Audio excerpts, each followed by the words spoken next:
आब शिफा पीरगढ़ जेहलम की तहसील दीना के नवाही गांव महसिया और कोटली बहराम के मशरक में एक कदीम चश्मा है। इस चश्मे के पानी से पेट मैदे के जुमला अमराज से लोग मुस्तफीद हो रहे हैं और पाकिस्तान भर से लोग इस पीरगढ़ से पानी पीने आते हैं। मजीद तफसील बता रहे हैं नुमाइंदा दीना न्यूज़ अपडेट फैसल महमूद अपनी इस रिपोर्ट में। बिस्मिल्लाहिर्रहमानिर्रहीम, अस्सलाम वालेकुम। मैं हूं आपका मेज़बान फैसल महमूद। आप इस वक्त देख रहे हैं दीना न्यूज़ अपडेट। आज हम मौजूद हैं तहसील दीना के नवाई इलाका कोटली महसिया के करीब दिशटी रोड पर 10 किलोमीटर के मकाम पर पीर घराट के यहाँ पर आब शबा कुदरती चश्मा मौजूद है। यहाँ पर मौजूद इलाका मकीन और यहाँ पर खादम से बात करते हैं कि उनका इस हवाले से क्या कहना है। पीर घराट शरीफ असी खादम हाँ बाप दादा परदादा तो जोड़ा मुसाफर आमदा मेरे नाल लाजमी रजू करदा कि कितने अरसे तो वह के फ़ायदे नुकसान इत्थै तो फिर मैं गल बात करदा।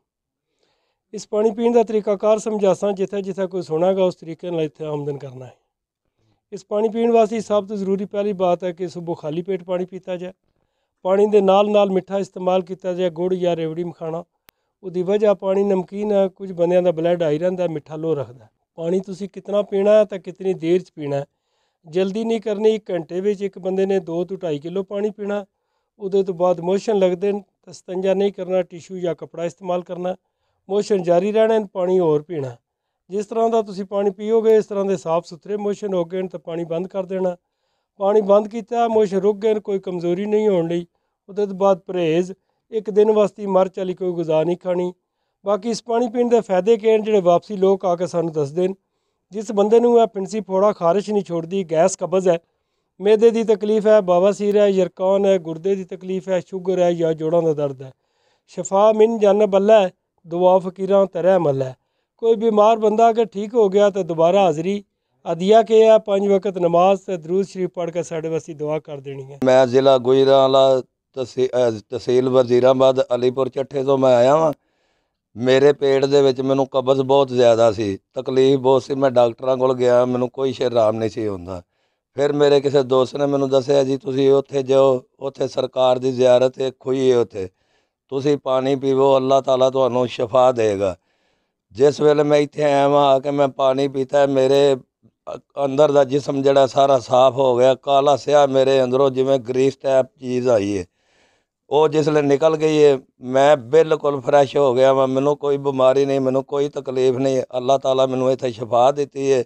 मेरी सारे दोस्तों अगे अपील है, जिन्हों कोई कब्ज़ की बीमारी है या कोई उन्होंने ऐसा मसला है कि वो रोटी नहीं हजम होंदी, वो मेज़ा नहीं काम करता, इस जगह पर आओ। दुआ फकीरां रहम अल्लाह इन्हां वलियां दी करामतां दे नाल तुहाडा बिल्कुल हर चीज़ मसला यस होगा। यहाँ पर एक इलाका मकीन भी मौजूद हैं जो 33 साल से यहाँ पे एक शॉप चला रहे हैं और उनसे जानते हैं मज़ीद पानी के हवाले से इनका क्या कहना है। ये पानी पीने का तरीकाकार कुछ इस तरह है कि रात का खाना खाते हुए सुबह खाली पेट पानी पीता जाए। अगर खाना खा लिया 5 तो 6 घंटे गुजर जान तो फिर ये पानी पीना चाहिए। पानी पीने के नाल नाल गुड़ रेवड़ी मखाना टाफी खाओ। वो क्यों खाओ? मिठे से पानी के दरम्यान 3 किरदार। पहला किरदार जुबान का जेका चेंज करता, दूसरे नंबर का अगर पेट च कीड़ा चमूना तो जाया करसी। सब तो बड़ा किरदार कुछ हजरात ऐसे नहीं जिन्होंने ब्लड प्रेशर पहला तो आइए। इस पानी में नमकियात शामिल है। नमकियात की खूबियाँ ब्लड प्रेशर ऊपर करें, मिठे की खूबी है लो करेंगे। थोड़ा थोड़ा मीठा खाने बैलेंस बराबर हो, पानी पीना शुरू करो। कितना पानी पीना और कितना टाइम है? 2 तो 3 लीटर। टाइम घंटा, सवा घंटा, 1.5 घंटा टाइम लेना है, थोड़ा थोड़ा करके। इससे टाइम के दरमियान चरवाई आजत अमल भी शुरू हो जासी। सब तो पहला परहेज स्तंजा नहीं करना। टिशू पेपर, कपड़ा, रुई, टीम जमा चीज़ों जी दिल करदा करो। स्तंजा नहीं करना, पानी छड़ना भी नहीं। जिस तरह तुम साफ सुथरा पानी पी रहे हो इस तरह साफ सुथरा पेट चो बाहर आ गया पानी छोड़ देना। एक दिन वास्ते सख्ती के नाल मर्चां वाली गज़ा नहीं खानी, परहेज। अगली गल शफा मिन जन्म मुल्ला दुआ फकीरा रह मुल्ला। चंद एक बीमारियां ਜਿਹੜੀਆਂ मेरे साथ 33 साल तो लोगों ने वापसी दी रिपोर्टां सुनदा, फिंसड़ी फोड़ा खारिश ये 100% है। दमा केरा रेशा ये इंडस्ट्रियरकान दैमी कब्ज़ गैस खूनी बवासीर किसा बंदे ने मेरे कैल्सर है, सोजिश है, कुर्ते च ककरी पते जोड़ों दर्द शुगर है। अच्छा पीसो या कार पीसो फैसे कोई जितना एक बंदे ती 5 किलो पानी चाहिए। स्तंजा केड़ा करना है? पानी छड़ देना है, 40 तो 50 मिनट इंतज़ार करना है। पानी पीतिया सारा बाहर निकल जासी, फिर तुसी स्तंजा करना है। मर्चां तो पाक गज़ा जी दिल करता ही खाओ। कुछ ऐसियां बीमारियां जित्थै शायद जी रिपोर्ट मिलती है कि बंदा सोच भी नहीं सकता। पढ़ पानी जैसियां चीज़ां ऐसा बंदे ने दवाया हुई न, ककरियां पत्तरियां तो आए रोज़ निकलदियां, असीं तकते रहने हैं। कोई ऐसी बीमारियां मैं सोच ना सकदा। मैडिकल रूल के मुताबिक लोग नहीं मनते। एक बंदा जरकान सी दे टीके लवा रहे थे, निसब कौर ते पानी पीता, दोबारा पता है जिला टीके लाते तो ब्लड चेक करने, उन्हें आख्या तुहाडे तो वायरस खत्म हो गए। सोच ना सकते कि केड़ी चीज़ की बीमारी का है।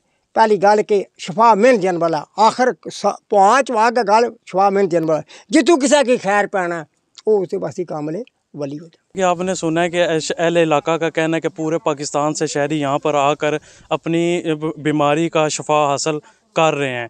आप भी यहाँ पर आब शफा पानी, ये जो पीछे मेरे आप देख रहे हैं, ये बहुत बड़ा आब शफा पानी का चश्मा है। अगर आपको किसी किस्म की भी बीमारी है, यहाँ पर पीर गराड़ पर आकर आब शफा पानी के चश्मे से पानी पीकर शफा हासिल कर सकते हैं। मज़ीद अपडेट देखने के लिए आप देखते रहें दीना न्यूज़ अपडेट।